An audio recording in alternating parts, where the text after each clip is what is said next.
السلام علیکم، دس از مائی YouTube channel جنت ٹی وی۔ محترم ناظرین، میں امید کرتی ہوں کہ آپ سب خیریت سے ہوں گے۔ آج کی ویڈیو میں آپ جانیں گے کہ من و سلویٰ کیا تھا، اس کی حقیقت کیا ہے، یہ کون سے نبی کی امت پر اتارا گیا، اس میں کیا کچھ شامل تھا۔ آسمان سے اترا گیا من و سلویٰ بنی اسرائیل پر کب اور کیوں اتارا گیا؟ کیا یہ غذا جنت سے آئی تھی یا پھر یہ غذا زمینی تھی؟ بنی اسرائیل نے ایسی کون سی نافرمانی کی تھی کہ اس کا اثر آج تک ان کے ہر کھانے کے اندر موجود ہے؟ اور جب اللہ تعالیٰ نے بنی اسرائیل کی قوم کو مصر سے نکالا اور ان کو فرعون سے نجات دے دی، تو بنی اسرائیل نے حضرت موسیٰ علیہ السلام کی قیادت میں بحر احمر کو عبور کیا اور فرعون اپنے تمام تر لشکر کے ساتھ سمندر میں غرق ہو گیا۔ جب حضرت موسیٰ علیہ السلام کو اطمینان نصیب ہو گیا، اللہ کا حکم ہوا آپ بنی اسرائیل کو لے کر ارض مقدس یعنی کہ شام میں چلے جائیں، جس مقدس سرزمین کا وعدہ بنی اسرائیل سے لیا گیا تھا جو ان کو ملنی تھی۔ لیکن اس وقت اس ارض مقدس پر قوم عمالقہ کا قبضہ تھا، جو بہترین کفار تھے، بہت طاقتور جنگجو اور نہایت ظالم لوگ تھے۔ حضرت موسیٰ علیہ السلام بنی اسرائیل کو لے کر عمالقہ سے جنگ کے لیے روانہ ہوئے، جن کی تعداد 6 لاکھ تھی۔ لیکن پھر بھی یہ لوگ ارض مقدس کے قریب پہنچے تو ان میں خوف پیدا ہوا، ان میں بزدلی نے جنم لیا۔ پھر انہوں نے حضرت موسیٰ علیہ السلام سے کہا، اس شہر میں تو بہت طاقتور جنگجو رہتے ہیں، لہٰذا جب تک وہ لوگ یہاں ہیں ہم اس شہر میں نہیں جائیں گے۔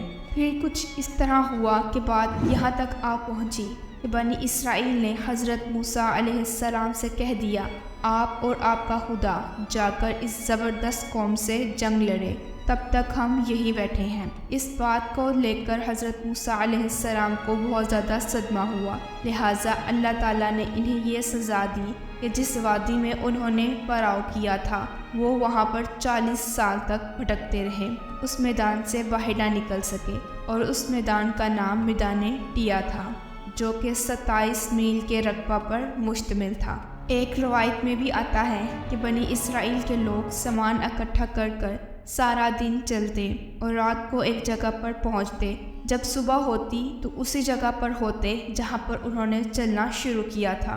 لہٰذا اب ہوا کچھ اس طرح کہ سب بنی اسرائیلی وہاں پر بہت برے طریقے سے پھنس چکے تھے اور ان کا سارا سامان ایک ہفتے کے اندر ختم ہو گیا۔ تو اس ساری قوم پر استغفار اور توبہ کرنے لگی۔ میدان ٹیا میں ہونے والا اس سخت امتحان کو دیکھ کر حضرت موسیٰ علیہ السلام کو اپنی قوم پر رحم آ گیا۔ حضرت موسیٰ علیہ السلام نے اللہ تعالیٰ کی بارگاہ الہی میں ان کے لیے دعا کی، لہٰذا اللہ تعالیٰ نے بنی اسرائیل کے لیے اس میدان میں بے شمار نعمتیں نازل فرمائیں۔ جب بنی اسرائیل کو پیاس کی شدت محسوس ہوتی تو اللہ تعالیٰ کے حکم سے حضرت موسیٰ علیہ السلام نے اپنا عصا ایک چٹان پر مارا اور اس چٹان میں سے بنی اسرائیل کے لیے 12 قبیلوں کے لیے پورے 12 چشمے جاری ہو گئے، کیونکہ یہ ایک وادی وسیع میدان میں تھی جہاں سر چھپانے کے لیے کوئی جگہ نہ تھی۔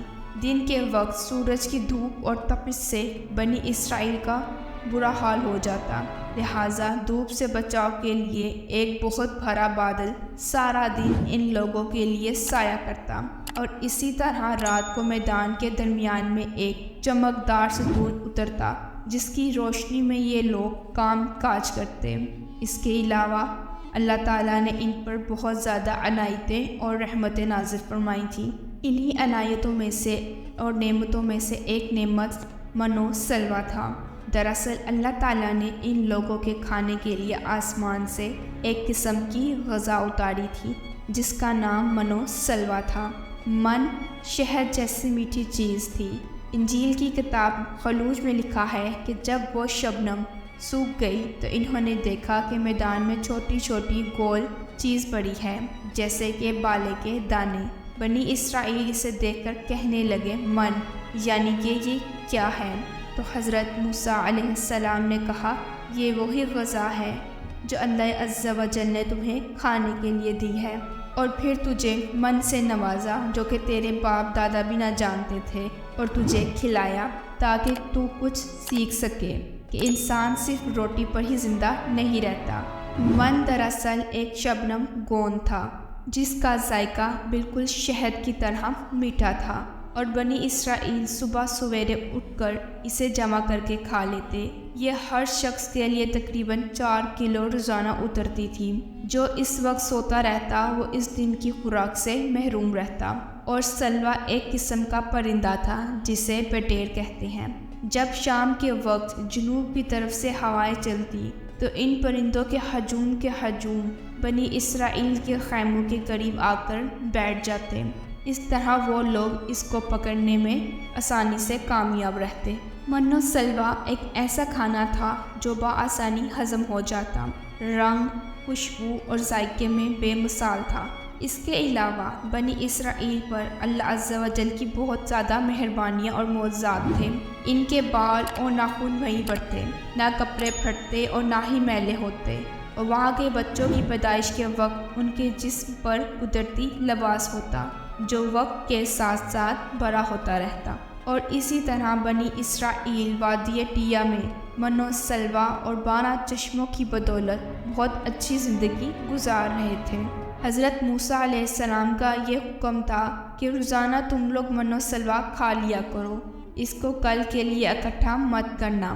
مگر ان میں سے کچھ لوگوں کو اس بات کا خوف تھا کہ اگر جس دن من و سلوا نہ اترا تو اس دن وہ میدان میں بھوکے رہ جائیں گے، چنانچہ انہوں نے من و سلوا کا کچھ حصہ کل کے لیے چھپا لیا۔ لہٰذا نبی کی نافرمانی کرنے پر ایسی نحوست چھائی کہ جو کچھ انہوں نے کل کے لیے جمع کیا تھا سب کو سب جل گیا۔ آئندہ کے لیے من و سلوا اترنا بند ہو گیا۔